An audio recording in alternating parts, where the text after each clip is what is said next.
Everybody, welcome to video 2 of the goaltender hip mobility video series. If you haven't checked out video 1 to learn how to isolate the hip joints and how to pivot them in the socket, go back and check out video 1. In today's video, we're going to work on getting the hips to work together in this reciprocal internal and external rotation while we're loading up and transitioning into kneeling.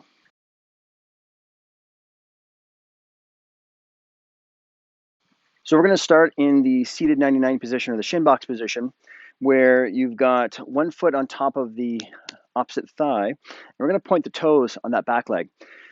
We're going to work on loading up using our body weight, transitioning, keeping that good tall posture.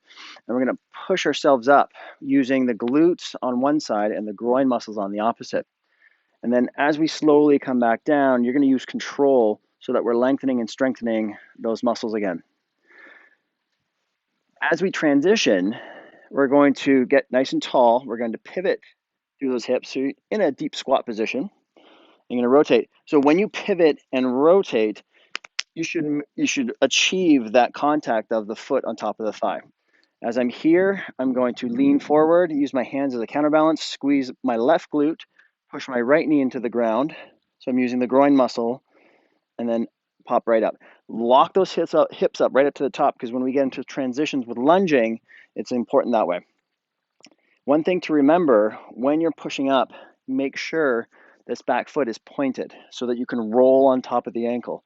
If you keep the ankle locked at 90 degrees, you're going to twist through that knee and it's not going to feel good. So we're going to end up overstretching ligaments. We don't want to do that. So point that back foot, back toe, lean forward, nice and tall. Squeeze the glutes, lock through, make sure the core is nice and locked in. Slowly transition back down. Pivot the feet. See if you can maintain the same contact so you get that shin box position on the opposite side and coming up. If you're feeling comfortable with this, you can transition to a lunge. And in order to transition to the lunge, you have to get tall into the hip. And what I mean by that is, if I start the transition in a low position, I can't, it's harder for me to clear that leg through. So I have to get all the way through, lock. Now I've got this left leg that's now a pivot leg. I can get nice and tall and I have lots of room to clear that leg through. And now I can even move into a lunge stretch from this position. I'm going to come back. I'm going to slowly, and you can exaggerate this. The slower you move, the harder it is, but you need to display more control. We're going to do one more to the right. Lock this right glute, balance, step through. If you want a little bit more of a challenge, you can use a small weight. I've got a kettlebell here.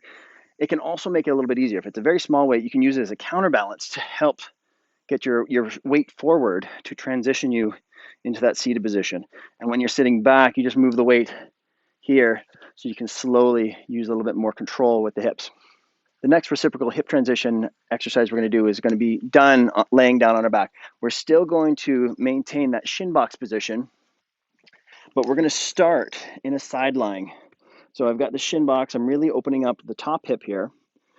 The key thing is make sure that your back doesn't bend too much. We want to keep those obliques on to keep the core nice and tight, because when we rotate through the body, we're going to push the feet, bridge up, slowly come back down, and then come back. You don't need to use a band for this. We can just open up the rib cage, lock the core, squeeze the glutes. Now make the feet very active where they're rolling onto the sides to activate the hips. Okay, but we're initiating this with an upper lever through the thorax. We're locking down the ribs and the core to allow us to pivot through the hips. If you don't lock those obliques down, if you don't lock the trunk down, then rotation is going to happen through the low back. And that's not where we want that to happen. The low back is not a rotation joint per se, and we don't want a lot of torque happening through that. So we want to protect our lower back. The rib cage and the hips are rotation joints, so that's where we want all of that rotation to occur.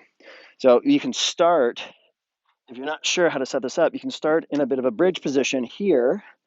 You can get the arms to the side to anchor and just let the legs wiper from side to side. We call these rainbow bridges. But you can do just simply, if this is where your mobility is at and your strength and control, that's cool. Okay, as you get a little bit more control, you can let the legs go a little bit further, and we can add on more complexity by adding more joints and more movements. Lock the ribs with an exhale. Open, let the neck roll, bridge, and roll. I hope you found that hip mobility tutorial helpful to unlocking your hip strength potential and prevent a lot of injuries when you're playing your sport, especially as a goaltender. If you have any questions, post them in the comments. Follow and like me on Instagram at swells.tom.